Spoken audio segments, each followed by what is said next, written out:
Hello mga guys, so ito po ang aking doodle po, i-share ko lang po sa inyo kung paano ko po ito gagawin. So una-una ay maggawa tayo ng gata ng niyog.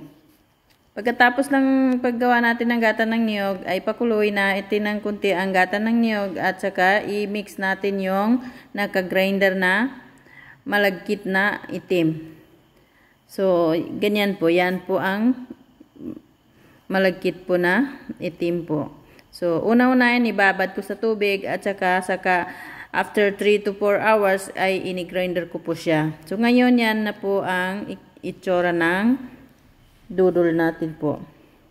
So, nakamix ko na siya sa gata ng niyog po.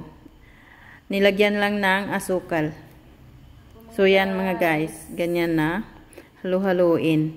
So, ngayon yan na po ang doodle natin. Medyo medyo maluto na.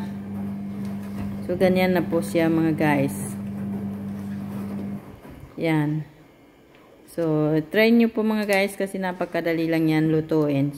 Pero, matagal lang po siya lulutuin kasi kailangan ng mahabang oras. So, yan na po ang doodle natin. Thank you for watching. Salamat!